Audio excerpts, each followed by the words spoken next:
एक पिता का धर्म क्या होता है? आप बताइए, क्या पिता का धर्म केवल बच्चों को पैदा करके छोड़ देना, क्या इतना ही धर्म है? एक माँ का धर्म क्या है? बताइए, माँ का धर्म क्या होता है?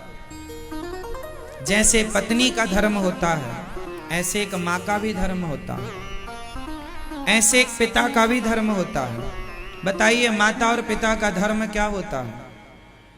मैया माँ हो तो बताइए धर्म क्या है माँ का? मैया जी, ओ मेरी माँ, बताओ माँ का धर्म क्या होता है? माँ का धर्म क्या होता है? जल्दी बोल दो सब लोग, पीछे वाले। माँ का धर्म क्या होता है? माता शत्रु पिता वैरी, ये न बालो न पाठिता, न शोभते सभा मध्य हंस मध्य बको यथा। समझियो मेरी माँ, माता शत्रु पिता वैरी, वह माता पिता शत्रु है, वह माता पिता अपने बच्चों के दुश्मन हैं। कौन से माता पिता?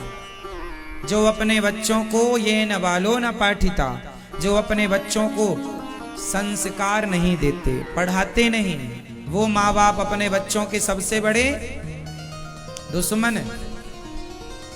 आपने भी बच्चे पैदा कर लिए और पैदा करके छोड़ दिया, जा बेटा जहां जी करे। ये काम तो सुअर का है। सुअर बच्चे पैदा कर देता, छोड़ देता, जा तेरा मन जहां करे, जिस नाली में मन करे उस नाली में नहा। यदि तुमने अपने बच्चों को पैदा करके आजाद छोड़ दिया, संस्कार की बेड़ियों में नहीं बांधा, तो सुअर जैसे हो। सुअर में फिर उनमें कोई अंतर नहीं। कौन से माँ बाप सफल हैं? बताइए। जिनके बच्चे लायक हैं वो माँ बाप सफल हैं, जिनके बच्चे नालायक निकले वो बच्चे असफल नहीं, उनके माँ बाप असफल हो गए। तुमने बच्चों को वो रास्ता ना दिखाया जिसके लिए ईश्वर ने तुम्हें माँ बाप चुना था। बच्चे की असफलता में, असफलता का मतलब यह है कि बच्चे गलत रास्ते पर चले गए और आप उन्हें रोक ना पाए, तो बच्चे की असफलता में माँ बाप पूरे 100% भागीदार हैं। बच्चे गलत रास्ते पर चले गए, कौन जिम्मेदार है? माँ बाप। क्यों माँ बाप जिम्मेदार? आपने संस्कार नहीं दिया। क्यों नहीं दिया? क्यों चले गए आपके बच्चे? आजकल के 100 में से 99 माँ बाप ये शिकायत करते हैं, महाराज जी हमारा बेटा सुनता नहीं, मोबाइल चलाता है दिन भर मोबाइल खेलता है, हमारा बेटा सुनता नहीं है। अच्छा ये बताओ, ये बात आप हमसे कहते हैं महाराज जी हमारा बेटा सुनता नहीं है, मोबाइल चलाता है। बताइए, ये बच्चे की नाकामी है या तुम्हारी नाकामी है? तुम कैसे माँ बाप हो कि तुम्हारा बेटा तुम्हारी ही नहीं सुनता? क्या तुम डूब मरो चुल्ली भर पानी में, ऐसे माँ बाप हो? तुम जैसे नालायक माँ बाप के कारण बच्चे नालायक हो जाते हैं। माँ बाप लायक हो और जिम्मेदार माँ बाप हो तो बच्चा कभी गलत रास्ते नहीं जा सकता। आम के बीज से आम की फसल होगी, बबूल नहीं हो सकता। आम के बीज से फसल किसकी होगी? आम की। यदि तुम अच्छे हो तो तुम्हारी औलाद अच्छी ही होगी। यदि औलाद बिगड़ गई तो बीज ही गड़बड़ था, गलत था, तुम ही गलत थे, तब वो गलत रास्ते पर चला गया। तुम में खोट थी, क्योंकि बीज खोटा होगा तो फसल भी खोटी आएगी। हाँ या ना? कमी संतान में नहीं है, माँ बाप में कमी है। आपने बच्चों को इतना मोबाइल दिया है कि अब उनकी आदत हो गई है, अब छीनते हैं तो उन्हें गुस्सा आता है। दिया ही क्यों इतना? पहले से कंट्रोल क्यों नहीं किया? गलती पर थप्पड़ क्यों नहीं मारा? डांटा क्यों नहीं? क्यों सिर पे चढ़ाए रखा? यहां चढ़ाओगे कहावत है गांव की, छानी में होरा भूंजेंगे। छानी जानते हैं? छानी नहीं जानते? जैसे आज छत होती है ना, ऐसे पहले खप्पर वाले घर होते थे, तो खप्पर वाले घर ऊपर को छानी कहते थे। छानी, छानी में होरा भूंजना। होरा जानते हैं?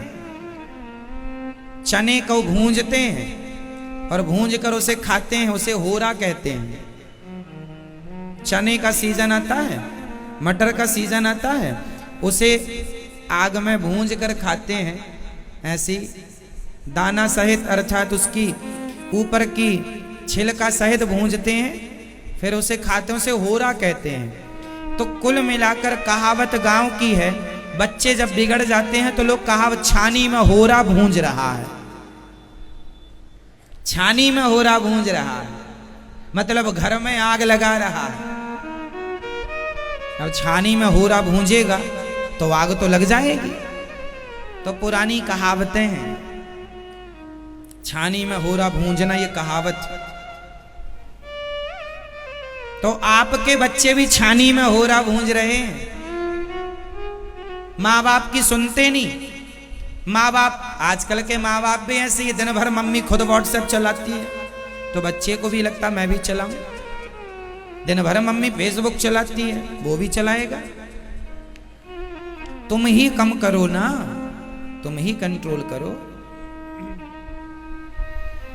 सुनता महाराज जी, हमारा बेटा सुनता नहीं। अरे क्या मजाल के नहीं सुनता, 2-4 थप्पड़ पड़ जाएंगे, मजेदार क्यों नहीं सुनेगा? उल्टा लटका के मिर्ची का धुआं दे दो, देखो कल से कैसे नहीं सुनता। समुद्र भी नहीं सुन रहा था राम जी की। राम जी विनय न मानत जलधि जड़ गए, 3 दिन बीत।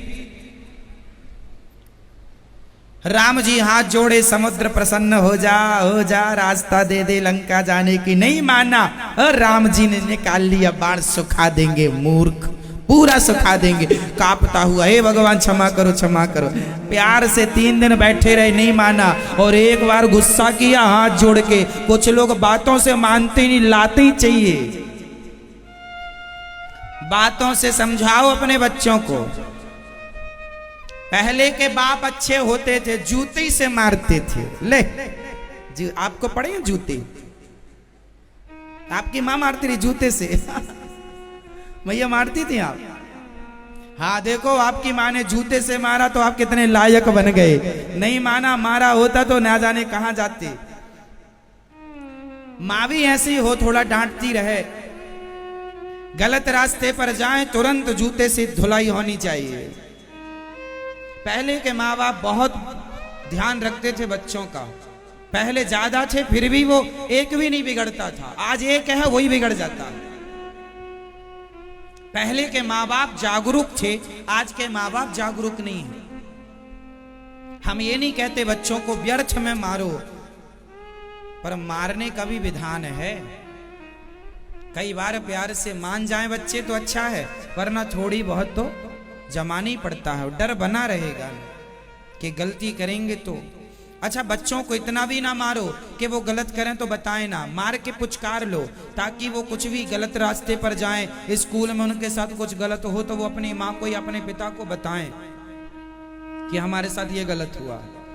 आज उसने ये कहा।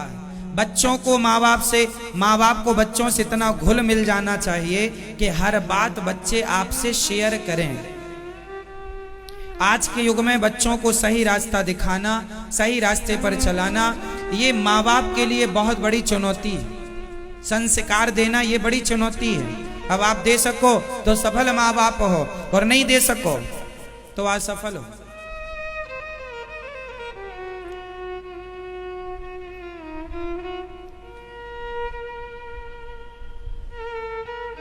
भरत जी ने अपने प्रजा को, जैसे भगवान ऋषभ देव जी ने ज्ञान दिया, आपको भी देना चाहिए बच्चों को सही। बच्चों को बचपन से ही संस्कार देना चाहिए, अच्छी अच्छी कहानियां सुनानी चाहिए बच्चों को। अच्छा, बच्चों को अकेले नहीं सोने देना चाहिए, इसलिए दादी होती है। बच्चे दादी के संग सोएं, माँ के संग सोए, अकेले सोएंगे तो गलत रास्ते पर। एक तो मोबाइल उनके पास है और अकेले और सो रहे हैं, तब मोबाइल पर क्या देखेंगे वो? अच्छी चीज भी मोबाइल पर है, बुरी चीज भी मोबाइल पर है। इसलिए बच्चों को चाहिए, इसलिए पहले दादा दादी होते थे, लेकिन आजकल की फैमिली ऐसी है, शादी हुई, लुगाई आई, सबसे पहले माँ बाप को ही बाहर करते हैं, चलो बुढ़ा बुढ़ी तुम्हारी कोई आवश्यकता नहीं, चलो। दादी दादा को बाहर कर देते हैं। अब तुम्हारे जो बच्चे होंगे वो किनके संग सोएंगे? कहाँ, कौन उनको रामायण की चौपाई याद कराएगा? कौन उनको संस्कार देगा? तुम तो अपना मस्त रहोगे संसार में, रुपया पैसा कमाने में, भोगों में, बच्चों को कौन संभालेगा? इसलिए दादी ही बच्चों को संस्कार देती है, दादाजी ही बच्चों को मंदिर लेकर जाते हैं। संस्कार का बीज दादा दादी से मिलता है बच्चों को। लेकिन आज के दादा दादी भी बिगड़ गए, दादी भी लूडो खेलती है और दादा जुआ खेलता है मंदिर में बैठा बैठा। ये कलयुग का एक आदमी नहीं बिगड़ा, सब बिगड़ गए। दादा भी अपने पद से भ्रष्ट हो गया और दादियों को भी पंचायत से अब फुर्सत नहीं है। और मम्मी पापा तो फेसबुक व्हाट्सएप में लगे। अब बच्चे जाएं तो जाएं कहां? उन्हें ज्ञान दे तो दे कौन, संस्कार देगा कौन? फिर कुल मिला के आप एक मोबाइल पकड़ा देते हैं बच्चों को, वो मोबाइल में गेम खेलते हैं, मोबाइल में वो सब चीजें देखते हैं, वहीं से उनके संस्कार बिगड़ जाते हैं। आपकी जो जरूरत से ज्यादा जो आपका सुख है ना, वही आपके दुख का कारण है। आज लोग परिवार में मिलके रहना नहीं चाहते, सबको अलग सेपरेट रूम चाहिए, सबको सेपरेट घर चाहिए। माँ बाप के संग भी लोग नहीं रहे। आज की बहुएं अपने सास ससुर के संग नहीं रहती, जेठानी देवरानी के संग उन्हें पसंद ही नहीं, अकेला मौज करेंगे। आजकल क्या क्या चल रहा है जमाने में, बड़े बड़े शहरों में तो बड़ा कुछ हो रहा है, कहा भी नहीं जा सकता ऐसा हो रहा है। इसलिए घर में कंबाइंड होना जरूरी है, परिवार, संयुक्त परिवार जरूरी है, दादा का होना, दादी का होना। जब इसलिए घर बड़ा, पहले के लोग बड़ा घर बनाते थे पहले। अब आप कहेंगे महाराज जी बजट ज्यादा था, बड़ा घर, चलो कोई बात नहीं, घर छोटा हो बड़ा हो, पर फिर भी उस घर में आपकी माँ तो रह ही सकती है, कितना भी छोटा घर हो।